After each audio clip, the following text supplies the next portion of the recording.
Hi friends, നമസ്കാരം. പുതിയൊരു വീഡിയോയിലേക്ക് എല്ലാവർക്കും സ്വാഗതം. ഇന്ന് നമുക്ക് അയ്യപ്പാന എന്ന അത്ഭുത ഔഷധച്ചെടിയെ പരിചയപ്പെടാം. ഈ സസ്യത്തിൻ്റെ ഗുണങ്ങൾ പറഞ്ഞാൽ തീരില്ല. ഇതിന് മറ്റു പേരുകൾ കൂടിയുണ്ട്. അയ്യമ്പന, നാഗവെറ്റില, മൃതസഞ്ജീവനി, ചുവന്ന കയ്യോന്നി. നാട്ടുഭാഷയിൽ ചിലർ മുറികൂട്ടി എന്നും വിളിക്കാറുണ്ട്.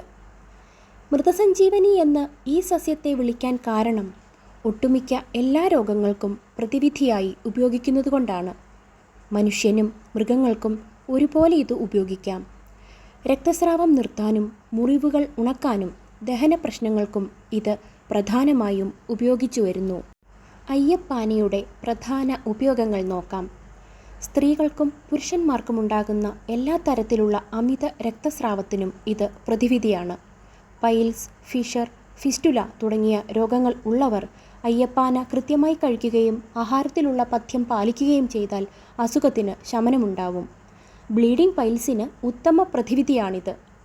അയ്യപ്പാനയുടെ ഇലയുടെ നീര് 5 മില്ലി പതിവായി കഴിച്ചാൽ ക്ഷീണം മാറാൻ നല്ലതാണെന്ന് പറയപ്പെടുന്നു. ഇതിൻ്റെ നീരും ശുദ്ധമായ വെളിച്ചെണ്ണയും ചേർത്ത് എണ്ണ കാച്ചി ശരീരത്തിൽ പുരട്ടിയാൽ ചർമ്മരോഗങ്ങൾക്ക് ശമനമുണ്ടാകും. ഈ എണ്ണ താരൻ മാറാനും മുടികൊഴിച്ചിൽ കുറയ്ക്കാനും സഹായിക്കുന്നു. കുട്ടികളിലും മുതിർന്നവരിലും ഉണ്ടാകുന്ന ചിരങ്ങ്, കരപ്പൻ, പുഴുക്കടി മുതലായ ത്വക്കുരോഗങ്ങൾ മാറ്റാനും ഉത്തമമാണ്. ഇത് നല്ലൊരു ഇലക്കറി കൂടിയാണ്. തളിരില അരിഞ്ഞ് ഇലത്തോരനായി കഴിക്കാവുന്നതാണ്. ഏറ്റവും കൂടുതൽ അർശസ് രോഗികൾക്ക് ഇത് ഗുണം ചെയ്യും. മുറിവുകൾ ഉണ്ടായാൽ മുറിവുകൾ കഴുകി അയ്യപ്പാനയുടെ ഇലകൾ വെള്ളം തൊടാതെ അരച്ചു പുരട്ടിയാൽ മുറിവ് വേഗത്തിൽ കരിയും. ഉണങ്ങാത്ത മുറിവുകൾക്ക് ഇല ചതച്ച് കെട്ടിവെക്കുകയുമാവാം. പ്രമേഹ രോഗികൾക്കുള്ള മുറിവിനും ഉപയോഗിക്കാം. കന്നുകാലികളുടെ അകിടുവീക്കത്തിന് ഉപയോഗിക്കാറുണ്ട്. ഹെർണിയ, അൾസർ, വായ്പുണ്ണ് തുടങ്ങിയവയ്ക്ക് ഉത്തമ പ്രതിവിധിയാണ്. എടുത്തു പറയേണ്ട മറ്റൊരു കാര്യം, വിഷജന്തുക്കളുടെ കടിയേൽക്കുമ്പോൾ പ്രഥമ ചികിത്സയ്ക്കായി നാടൻ രീതിയിൽ ഉപയോഗിക്കുന്ന പച്ചമരുന്നാണിത്.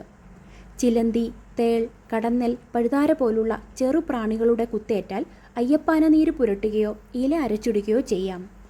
കൂടാതെ പനി, ചുമ, ശ്വാസംമുട്ടൽ, വയറിളക്കം, ഗ്യാസ് ട്രബിൾ, ദഹനക്കേട് തുടങ്ങിയവയ്ക്കും ഉപയോഗിക്കുന്നു. പനി, ആസ്മ തുടങ്ങിയവയ്ക്ക് ഒറ്റമൂലിയായി കരുതപ്പെടുന്നു.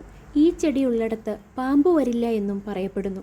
അതുകൊണ്ട് അത്യാവശ്യ ഘട്ടത്തിൽ മരുന്നിനു വേണ്ടിയും സുരക്ഷയ്ക്ക് വേണ്ടിയും അയ്യപ്പാന നമുക്ക് ഉപയോഗിക്കാം.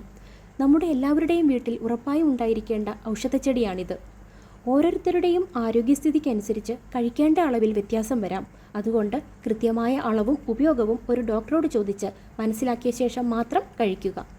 പ്രകൃതിയുടെ വരദാനമായ പേരുപോലെ തന്നെ മൃതസഞ്ജീവനിയായ ഈ ചെടി നമുക്ക് നട്ടുപരിപാലിക്കാം. അയ്യപ്പാനയെക്കുറിച്ച് കൂടുതൽ അറിയാവുന്നവർ കമൻറ്റ് ചെയ്യാനും ഈ വീഡിയോ ഉപകാരപ്രദമായെന്ന് തോന്നിയാൽ മറ്റുള്ളവരിലേക്ക് ഷെയർ ചെയ്യാനും മറക്കരുതേ.